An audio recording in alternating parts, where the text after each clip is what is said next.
Hi everyone, this is Danish Living. The wild raspberry has been matured in my garden. Today I picked them and will make some raspberry slices. This is a classic cake in Denmark. It is also called Geneva slices. It goes back to the 18th century. The Danes love this cake very much.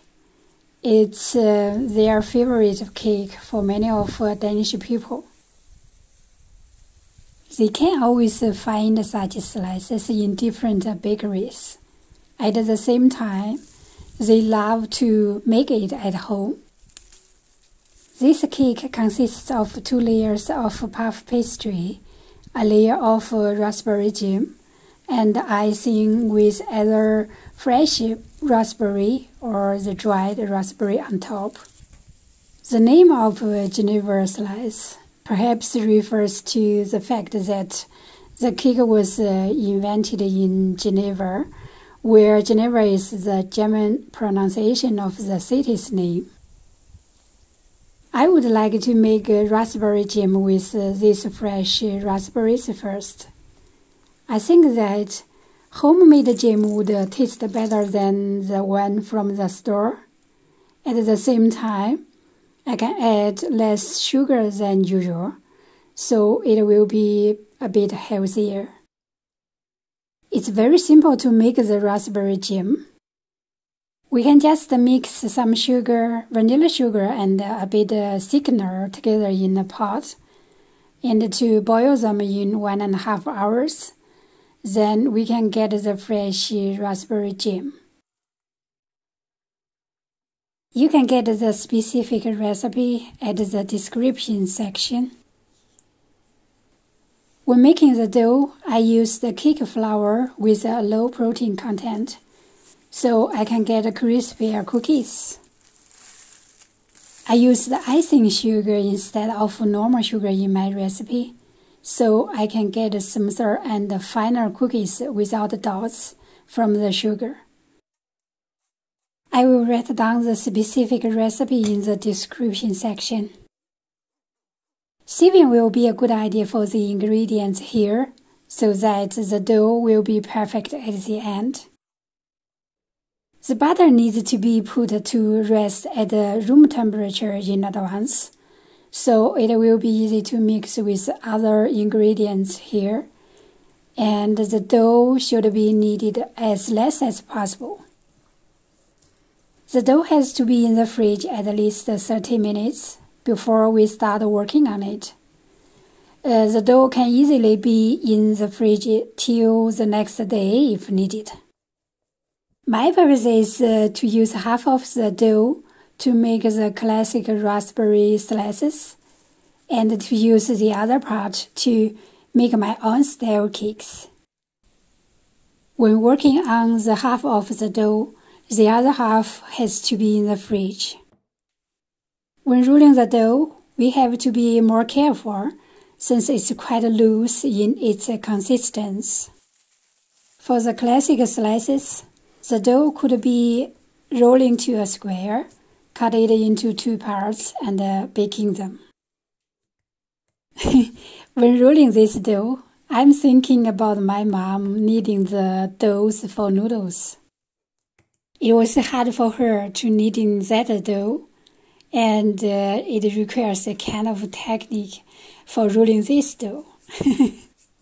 We had been taught to not eat so much sugar when we were kids, since it's not good for our teeth. And the adults didn't take so much sugar, as it's not good for their health either. So in China, kids get cakes and sugar limited, and many of the adults don't even have different cakes. But such a situation is not the same in Denmark. Danes eat a lot of cakes and other sweet things. They mean that this is one of the ways to enjoy the life, which I personally think that they might be onto something. When making the icing, it's normal to use water mixing with the icing sugar, and we can also use egg white to do it, as I'm doing here. So we will get a better kind of icing than using water does. But for security reasons, I would strongly suggest you to use pasteurized egg white. Otherwise, just use water. Whipping one egg white first, sieving icing sugar into the egg white afterwards, mixing them very well, and then we get the fine icing for later use.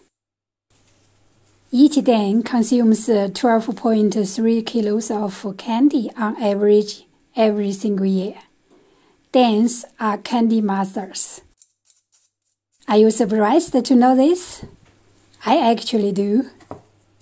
I know that they love different sweet things, including candy, chocolate, and various soda pop. Because of this habit, I can see that many Dans have different lifestyle diseases. This phenomenon has also been increasing in China in recent years.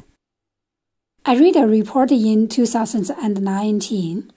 It shows that Chinese people had consumed 19.6 kilos sugar in 2008. And this consumption is increasing among the children and youngsters in recent years. This is one of the more important reasons why more and more Chinese people become fatter and getting different lifestyle diseases. This is why I add as less sugar as possible each time when I make cakes and other breads. The way for making raspberry jam in this video can also use to make other different kinds of jams, like strawberry jam, blueberry jam, and so on. I had tried to make watermelon jam in this way before. It tasted very good. I still can remember that my grandma and mom had tried to make apricot jam back then. We had an old apricot tree in the front yard. There were always plenty of apricots each summer. Grandma and Mom had tried to boil them with a bit sugar, and then we got a kind of jam to smear on the steamed bread. It tasted very, very good. I think that was the first time I got the so-called jam in my life. It was actually a great experience. When putting the icing on top, I have tried to put as less icing as possible. I have been fascinated by this cake in a long time, but I'm afraid of taking too much sugar, so that I didn't try to make it before. This is also the reason I use the plastic bags to smear both raspberry jams and icing sugar. In this way, I can try to use as less sugar as possible. This style of raspberry slices is the normal classic cake, which we can have nearly everywhere in Denmark. To decorate with fresh raspberry pieces is quite popular, and it's also very attractive for people to buy it. My own style of raspberry slices can be called a kind of sandwich biscuit.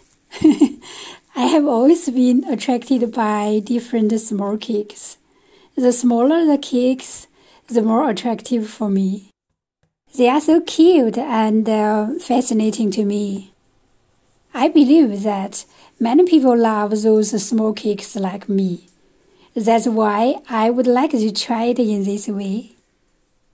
For the other half dough, I got 34 pieces of cakes, and to couple them together, there will be 17 pieces of raspberry cakes. I will note down the specific recipe in the description section, so that you can also try it if you want. The dough can be used again and again. Just be careful to not knead it too much. It makes me thinking about playing with the yellow mud as a kid when kneading this dough. My friend Anne and I had tried to knead the mud to make different small meatballs back then, when we were around 11 or 12 years old. We could not have so much meat at that time, but we were so eager to have meat, so we had tried to make that kind of mud meatballs. It was funny to play with the soft mud. Well, it could also satisfy our imagination about the meat wanted. I prefer to have these small cakes instead of the previous classic raspberry slices, since they are cuter and taste crispier. The most important is that you can just have one small cake in your mouth each time. It's so satisfying when eating like this. When making this video, the flood is happening in my home province in China. So I have used the hard sugar as a kind of prayer for those people who are experiencing the disaster. I hope that they will be okay again very, very soon.